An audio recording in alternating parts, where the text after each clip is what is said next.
This is a Voyescape podcast. You can find all of our travel podcasts from around the world at voyescape.com.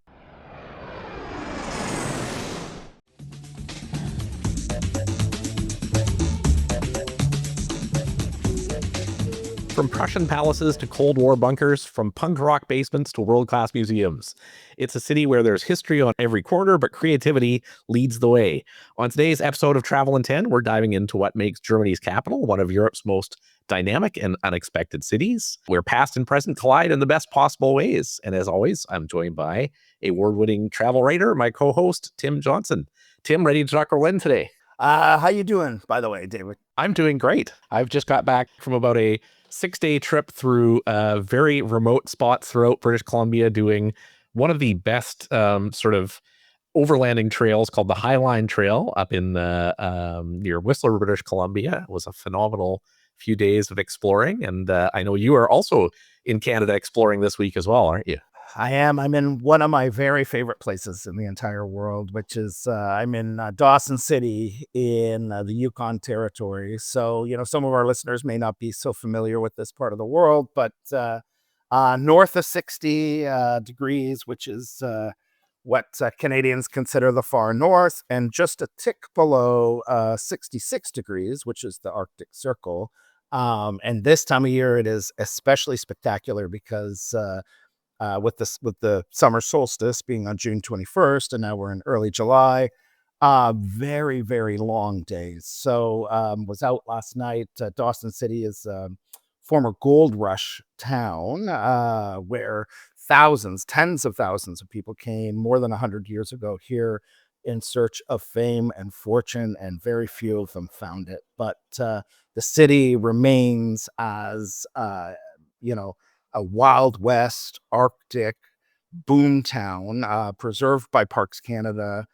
Did a tour in the evening last night with Parks Canada, learning about the history and learning about some of the people here.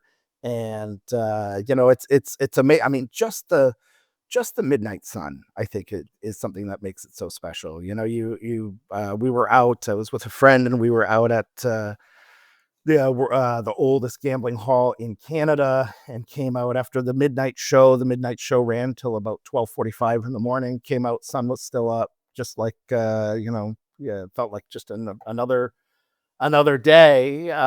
So the latitude can be a bit disorienting, but in all the best ways. And it still has that boomtown spirit, and a lot of cool bars, restaurants. Oldest gambling hall in Canada.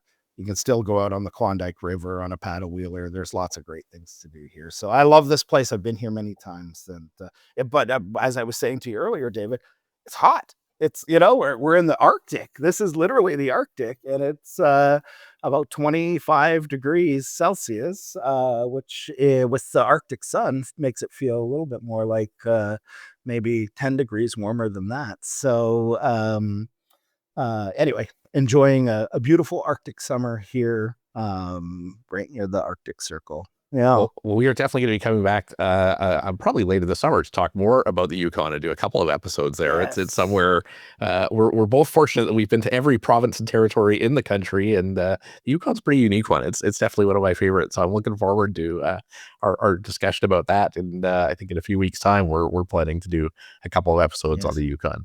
Yeah, and I'm feverishly taking notes and preparing for those episodes. So very much looking forward to talking about the Yukon. But we're talking about a different and equally amazing place today, right? Talking about Berlin, definitely a unique world capital, a very dynamic city, known for its culture, known for much of its history being a divided city. And when was the last time you were through Berlin? I was in Berlin last week. So there you go. Yeah. So I've been to Berlin.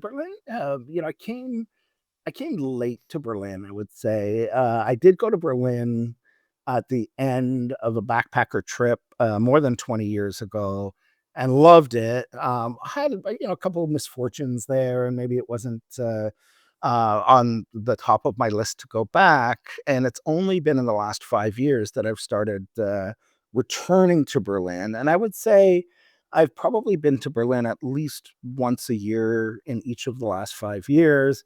And some of my favorite hotels are there. We're going to talk about that. The spirit of the city. I feel like all those years of repression and of division have created a city where people just are excited to be united. They're excited to have this be able to build this great capital together. And so I just can't get enough of Berlin. So I had finished a Northern Lights. I've had a lot of the Midnight Sun the last few weeks. A Northern Lights cruise with Viking, which was excellent. Not Northern Lights, Midnight Sun. And then they said, "Where do you want to go afterwards?" And I said, "You know what? I'll fly myself to Berlin and I'll figure it out." And flew home from Berlin last week, and my last day was perhaps my best day ever. So wonderful place, endless amounts of things to see and do. I tend to be a bit of a history nerd. I have a master's degree in history. I find the Cold War endlessly fascinating, and so that I did kind of a deep dive on that this time. So on this episode, for listeners, if you guys are Cold War nerds like me, you're going to like this episode. If you're not, keep listening. It's still going to be good. But yeah.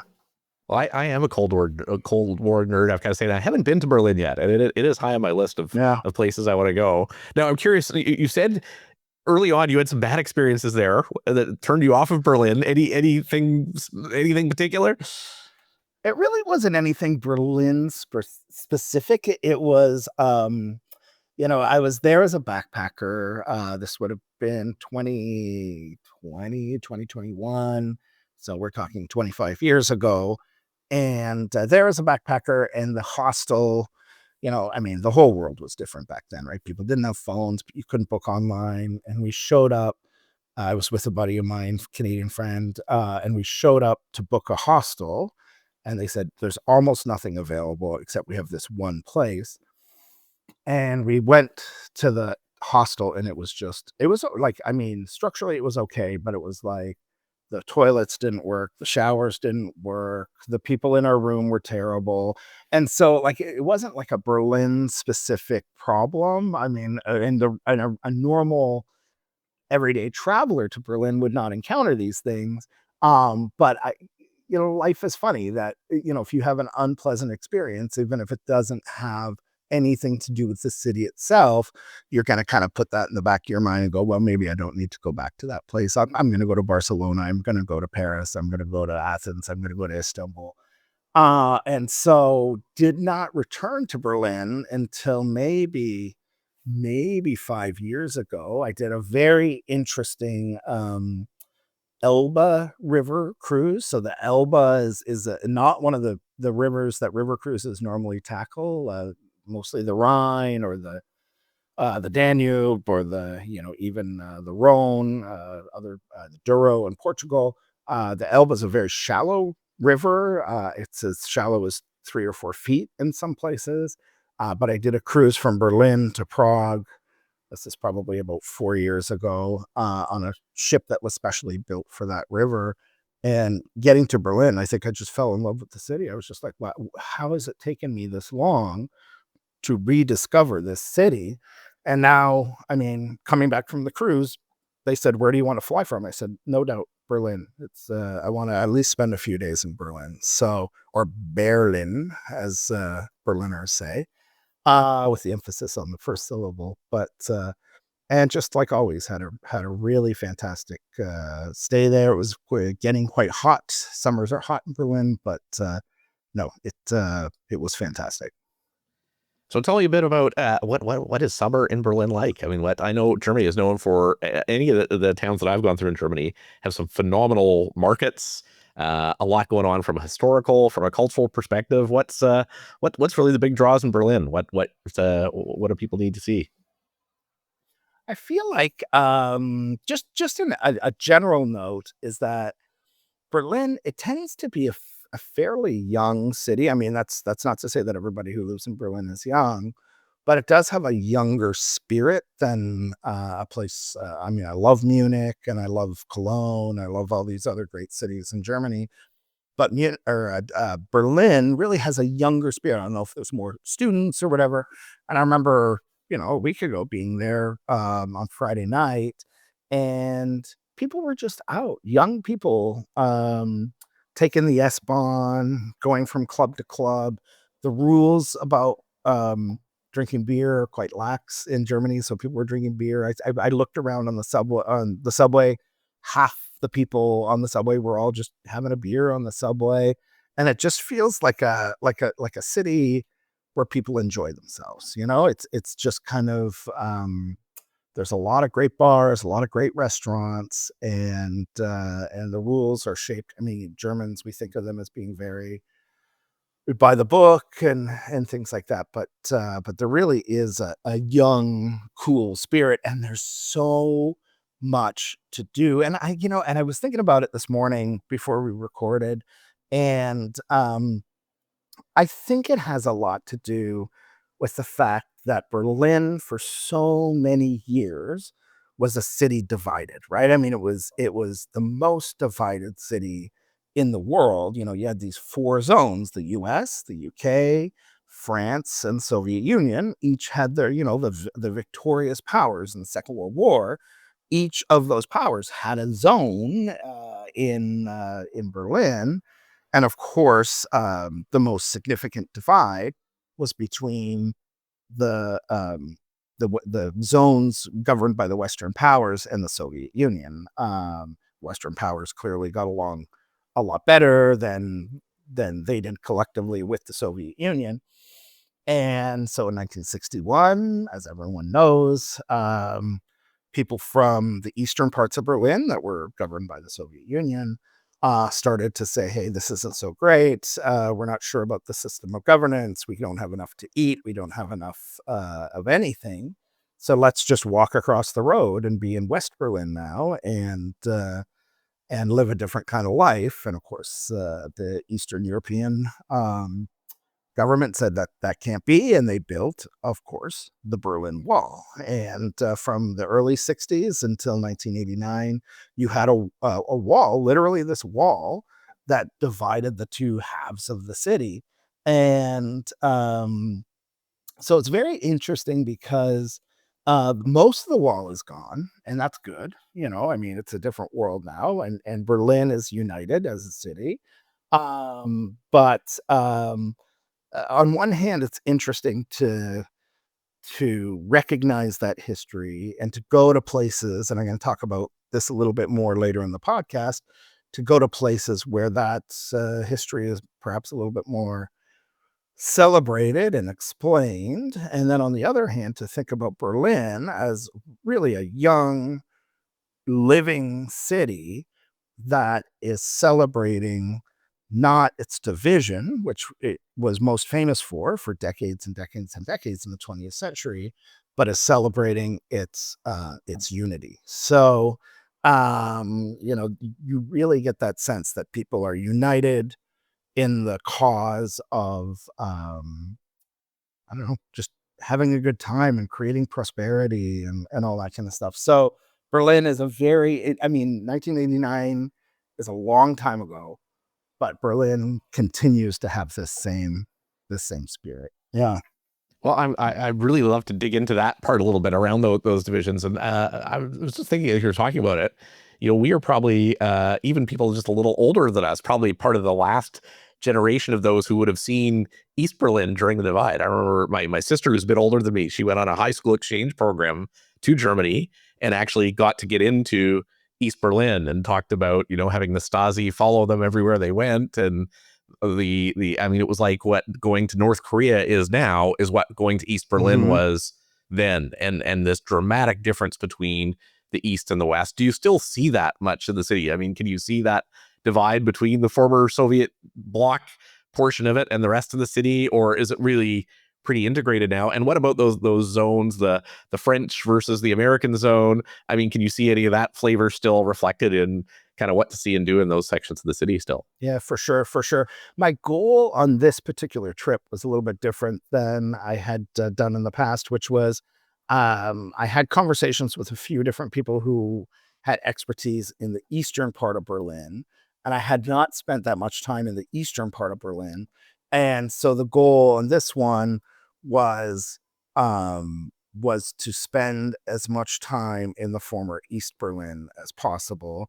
And it was very, very interesting. Like I would say for a visitor, who might be listening to this podcast, it's interesting to start, it's very touristy, but to start at Checkpoint Charlie. So they've recreated Checkpoint Charlie, which was the main place through the wall where Westerners could go to the east and Easterners could go to the west. And of course, it was very difficult for Easterners to go to the west.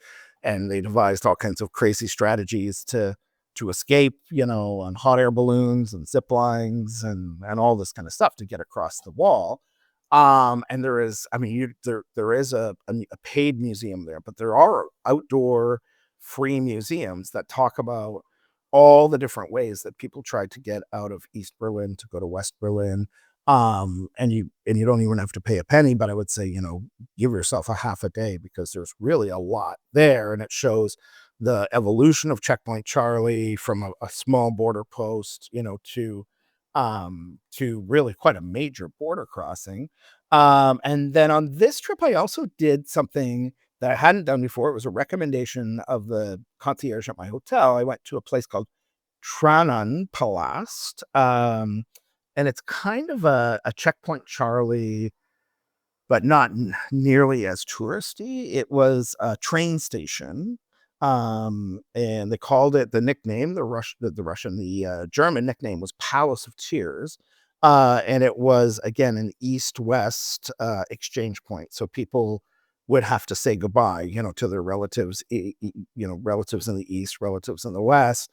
And there's a really excellent museum there, and it's not expensive, and it's really under the radar. It wasn't crowded when I was there. So to just see that East versus West, history, that was everybody knows Checkpoint Charlie, but this Tränenpalast was really, really interesting. And a very different look at those East versus West dynamics. So for somebody coming into Berlin for the first time, Tim, what would you say are like those kind of 3 or 4 quintessential things that everybody has got to see on their first trip to the city, and any tips about how best to see them? Absolutely. Like I don't think you can come to Berlin without going to the Brandenburg Gate. I mean, this is an iconic site. It was really the dividing line between East and West. It was built by the Prussians in the 1890s. It is where Ronald Reagan stood and said, Mr. Gorbachev, tear down this wall.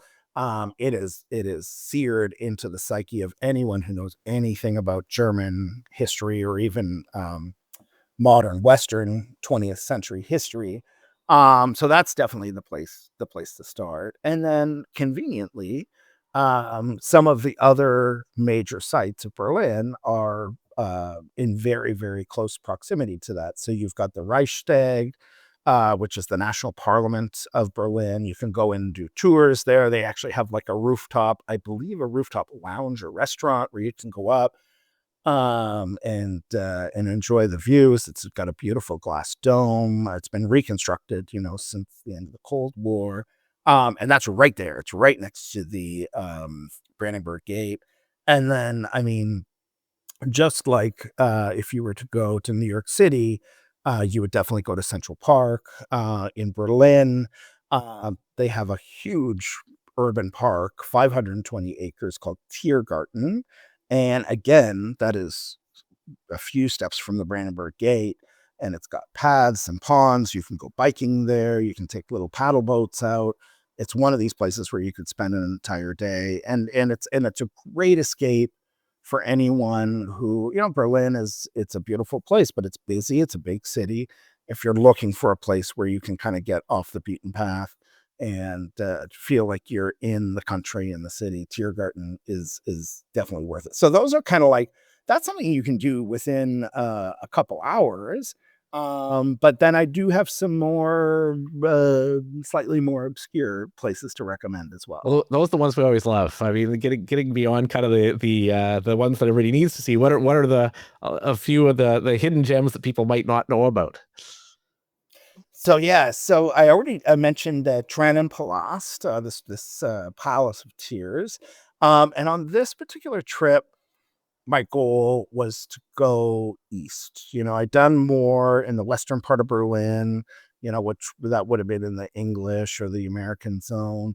This time I wanted to spend most of my time in the Russian zone, the Soviet zone. And somebody had recommended doing a walk down Karl-Marx-Allee, which was really interesting. It was originally built to honor Joseph Stalin, and it's a broad avenue, still quite nice, to be honest, today. Big, 4 lanes of traffic, a boulevard in the middle, bike lanes, walking lanes, and lined by this very traditional Soviet architecture. These apartment blocks that you might see in Russia or other parts of Eastern Central Europe. And you kind of have to pay attention, but there were mosaics and murals that they have preserved, honoring the new Soviet man or the new Soviet woman. And then a few buildings that really looked to me like scaled down versions of this kind of brutalist architecture that you get in a place like Moscow. The Seven Sisters, the famous Seven Sisters in Moscow. They had kind of scaled down versions of that. And that's something you can do for free. I had a tour guide who said, yeah, just go to this station. I went to Alexanderplatz, got out, and he said, just walk until you get to this other station. I walked for couple of kilometers, and it really was like walking back in time. But at the same time, that is the growth area of Berlin, because they have a lot of housing there. They built a lot of buildings. And so around in Alexanderplatz, which is close to the TV tower, which is the most famous or the most infamous landmark in Berlin, other than the Berlin Wall, just a forest of cranes, because they're building. This is the place where you can really grow. So, and I walked all the way to, I did do the Spy Museum in Alexanderplatz. I'm just going to gloss over that, but that's worth it if people have a chance to go there.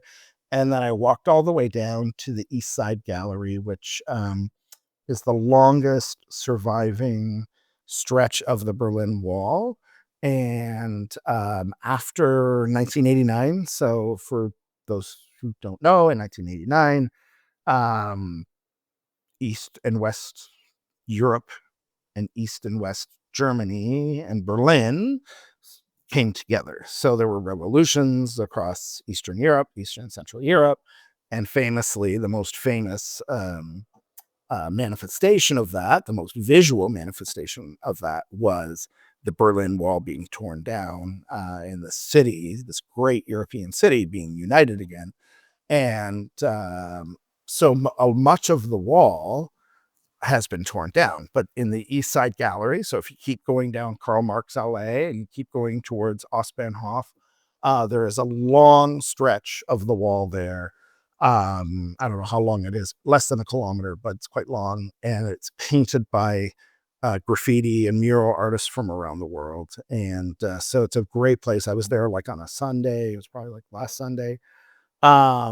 Sunny, beautiful day. The Spree, the famous river, is right there. So you can go hang out at the park, enjoy yourself, and then walk along the wall and see all these different paintings. So I'd say, start with the main things. Don't miss Checkpoint Charlie. Don't miss the Brandenburg Gate, Tiergarten. These places are really worth it. But go east. Go east and experience some of East Berlin as well. If you're crossing over from, like, if Checkpoint Charlie wasn't still there, would you know when you're making that crossover from what was formerly east to the west? I mean, is it still that obvious?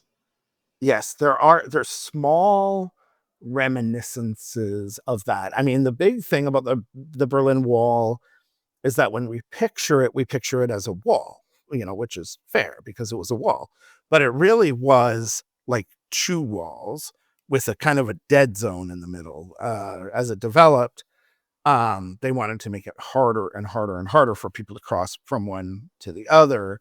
And so it really ended up being almost a swath of the city that it just cuts through the city. It's not just the width of a, 8-foot wall. It's two walls with and so that part of the city didn't have anything in it when, after 1989, they united Germany and they reconstructed everything in East Germany. So Checkpoint Charlie, they've reconstructed almost in its original form. I mean, it grew and grew and grew and grew, and then they tore it all down. So you can definitely see there is a Checkpoint Charlie there that you can go take a picture and all that kind of stuff. And then you can really. I did a trip a few years ago where I walked in the steps of the wall and just figured out where the course of the wall was, and you can tell because it's all new construction, or some in some cases just open spaces. Because I mean, this was from how many 1961, 1989, something that divided a major European city in two, and you can still kind of see the remnants of that there. And is that no man's land? Is it essentially kind of like parkland still, or is there stuff that has been developed in that former no man's land as well? Some of it for sure is parkland, and some of it is just kind of weirdly open, and then a lot of it they've reconstructed other things, whether it's museums or even commercial operations. They've filled it in, and it doesn't feel like what it was for so long, which is like a slash through the city. It doesn't feel that way anymore, and there's certainly no um, difficulty going east to west or anything like that. But you can definitely tell, if you're walking down the street in that area and you kind of look around, you go, there's not enough buildings here. This feels a little bit, it's a little more open than it was just 2 blocks ago. You're probably in a spot where the Berlin Wall used to run. Okay, well, that certainly gives us lots to see and do to get our trip started. Why don't we come back for a second episode, Tim, and get into a little bit of kind of the where to eat, where to stay, and a little bit more of just the logistics of a trip to Berlin, and continue on from there. Sounds good. Great chatting with you, David, and can't wait to continue. Sounds good. Thanks, Tim.